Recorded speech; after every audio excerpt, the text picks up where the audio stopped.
किसी गांव में नदी के पार एक बूढ़ी अम्मा अकेली रहती थी।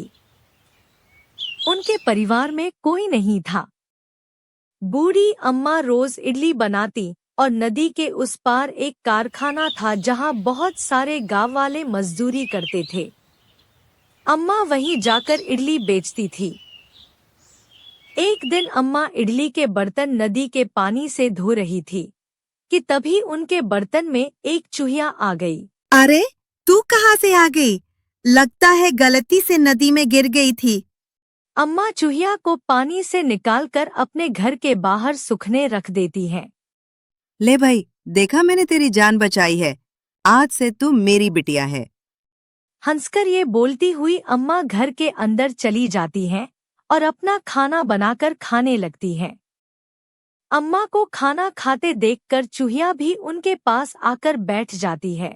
अरे, क्या हुआ? तुझे भी भूख लगी है? ले, तू भी खा ले।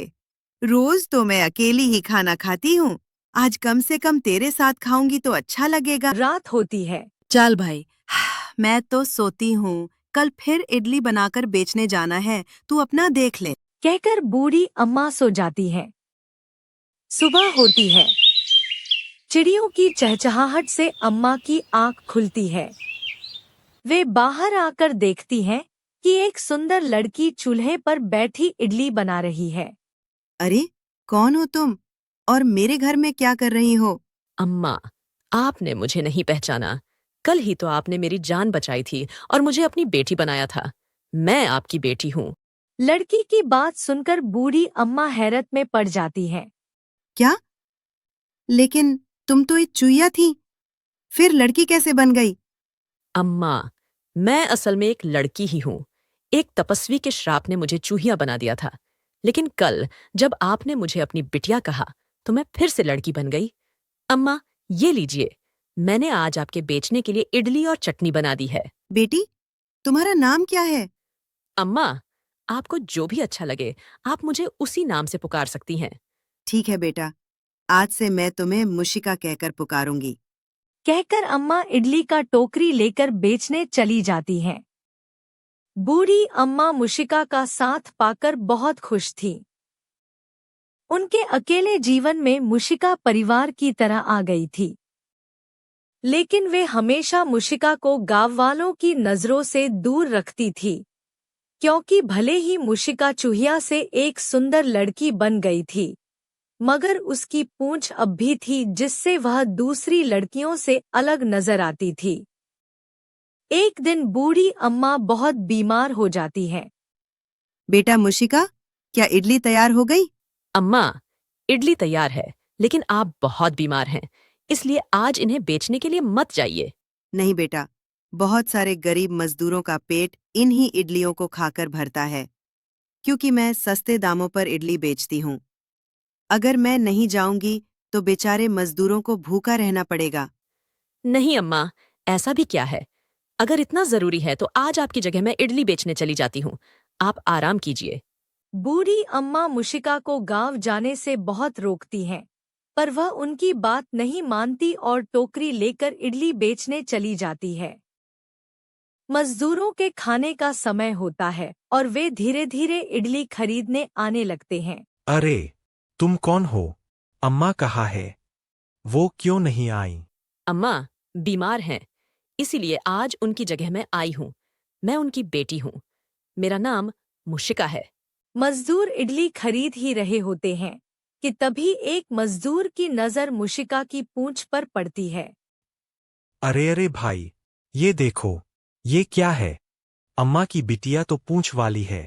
मजदूरों का ध्यान मुशिका की पूंछ पर चला जाता है और सभी लोग उसका मजाक बनाने लगते हैं। मुशिका को ये सब देखकर बहुत गुस्सा आ जाता है। मजदूर जब खाने में व्यस्त होते हैं तो मुशिका चुपके से उनके थैले काट देती है जिनमें उनका जरूरी सामान रखा था। शाम को जब मजदूर अपने थैले उठाते हैं तो सबके थैले कटे हुए होते हैं। अरे भाई, ये क्या? ये किसने किया? हम सबके छेले एक साथ कैसे कट गए? जरूर ये अम्मा की उस पूंछ वाली बेटी की शरारत है। उसी ने हमारे छेले काटे हैं। दूसरा दिन होता है। आज बूढ़ी अम्मा इडली बेचने के लिए गांव पहुंचती है, तो सभी गांव वाले उनसे मुशिका की शिकायत करने लगते हैं। अम्मा, वो लड़की कोई चुड़ैल या डाइन है। उसको अपने घर से निकाल दो। आप खुद सोचो, भला कभी किसी लड़की की चूहे जैसी पूंछ हो सकती है? अम्मा गांव वालों को समझाने की बहुत कोशिश करती हैं, पर वे उनकी एक भी बात नहीं सुनते। आपको फैसला करना होगा। अगर आपको इस गांव में आना जाना बनाए रखना है, तो उस लड़की को तुरंत घर से निकाल दो, वरना यहाँ कभी अपनी इडली बेचने मत आना। हम नहीं चाहते कि हमारे घर परिवार पर किसी चुड़ैल का साया पड़े। अम्मा उदास होकर अपनी इडली का टोकरा लेकर वापस आ जाती हैं। अम्मा को जल्दी आया देखकर मुशिका समझ जाती है कि जरूर गांव में कुछ हुआ है। क्या हुआ अम्मा? आप आज इतनी जल्दी कैसे आ गईं?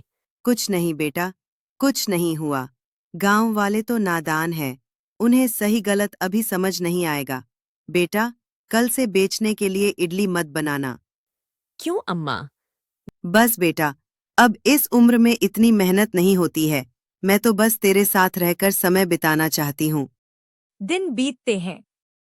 अम्मा गांव जाकर इडली बेचना छोड़ देती हैं, लेकिन कहीं न कहीं उन्हें अंदर से गांव के गरीब मजदूरों की चिंता खाए जा रही थी कि किस तरह वे अपना गुजारा कर रहे होंगे। अम्मा की चिंता को मुशिका अच्छी तरह समझ रही थी, लेकिन उसे समझ नहीं आ रहा था कि वह इस मुश्किल का हल कैसे निकाले। उधर अम्मा के इडली न बेचने के कारण गांव के मजदूर भी भरपेट खाना नहीं खा पा रहे थे, जिससे उन्हें बहुत परेशानी हो रही थी। एक दिन सुबह सुबह अम्मा सोकर उठती हैं, तो देखती हैं कि मुशिका चूल्हे पर बैठी इडली बना रही थी। अरे बेटा, ये क्या? ये इतनी सारी इडली किसके लिए बना रही हो? मुशिका मुस्कुराकर बोली। गांव के मजदूरों के लिए। क्या? मैंने मना किया था ना बेटा, हम वहां पर नहीं जा सकते। पता है अम्मा, गांव वालों ने हमें गांव में आने से मना किया है, लेकिन ये इडली तो गांव के मजदूरों तक पहुंचाई जा सकती है। यह कहकर मुशिका इडली का टोकरा नदी में रख देती है और अपनी पूंछ से टोकरे को आगे बढ़ाने लगती है। तैरता हुआ टोकरा दूसरी तरफ गांव में कारखाने तक पहुंच जाता है। खाने का समय होता है। सभी मजदूर कारखाने से बाहर आते हैं। भाई रामू, तेरे पास कुछ खाने के लिए है क्या? नहीं भाई, कुछ नहीं है। पास के बाजार में खाना मिलता है, पर अगर उसे खरीदा तो जितने पैसे कमाए हैं सब खाने में ही खर्च हो जाएंगे। सही कहा भाई। चलो, आज भी नदी से पानी पीकर वापस काम में लग जाते हैं। रामू और सुखिया जैसे ही पानी पीने नदी के किनारे पहुंचते हैं, तो वहां इडली और चटनी से भरा टोकरा देखकर उनकी खुशी का ठिकाना नहीं रहता। भाई, आओ, देखो, अम्मा ने हम सबके लिए इडली भेजी है। सारे मजदूर पेट भरकर इडली खाते हैं। इडली खाते हुए सभी की आंखें खुशी से और शर्म से नम हो जाती हैं। भाई, हमने अम्मा और उनकी बेटी के साथ बहुत बुरा बर्ताव किया, फिर भी अम्मा को हमारा कितना ख्याल था। हमें उनसे चलकर माफी मांगनी चाहिए। हाँ भाई, सही कहा तुमने। शाम होते ही सारे मजदूर अम्मा के घर पहुंच जाते हैं। अरे, तुम सब यहाँ कैसे? अम्मा, हम समझ गए हैं कि मुशिका आपकी बेटी है। हम आपसे झगड़ने नहीं, बल्कि माफी मांगने आए हैं। हमें माफ कर दीजिए। हमने बिना सोचे समझे आपका बहुत अपमान किया। बहन मुशिका, हमने तुम्हारा भी जो अपमान किया, उसके लिए हमें माफ कर दो। मुशिका मुस्कुराई और बोली, अब से मैं और अम्मा रोज समय पर आप लोगों के लिए इडली लेकर पहुंचेंगे। आप लोगों में से कोई भी भूखा नहीं रहेगा। मुशिका के इतना कहते ही उसकी पूंछ गायब हो जाती है। सभी गांव वाले और मजदूर हैरत से मुशिका को देखने लगते हैं। मुशिका खुशी से अम्मा से बोलती है, अम्मा, देखो, मेरा श्राप पूरी तरह से खत्म हो गया। गांव वाले भी मुशिका से उसकी पूंछ का राज पूछते हैं, तो वह उन्हें बताती है। मैं भी एक साधारण लड़की थी, लेकिन एक दिन शरारत में मैंने एक तपस्वी का भोजन खा लिया। तो उन्होंने मुझे श्राप दे दिया कि अब से मैं चूहिया बनकर रहूंगी, चोरी करके खाऊंगी और कोई मुझसे प्रेम नहीं करेगा। मैं किसी काम की नहीं रहूंगी। लेकिन जिस दिन अम्मा ने मुझे प्यार से बिटिया कहा, उसी दिन उस तपस्वी का आधा श्राप खत्म हो गया और आज जब मैंने गांव वालों की मदद की, तो मैं पूरी तरह श्राप से मुक्त हो गई। बहन मुशिका, ये तो बहुत अच्छी बात है। हम सब तुम्हारे लिए बहुत खुश है कि तुम हमेशा के लिए श्राप मुक्त हो गई। लेकिन हम लोग तो तुम्हें अब भी अम्मा की पूंछ वाली बिटिया ही बोलकर चिढ़ाएंगे। ये सुनकर सभी गांव वाले हंसने लगे। मुशिका और अम्मा के चेहरे पर भी खुशी की लहर दौड़ गई। फिर एक बार गांव में इडली का सिलसिला शुरू हो जाता है।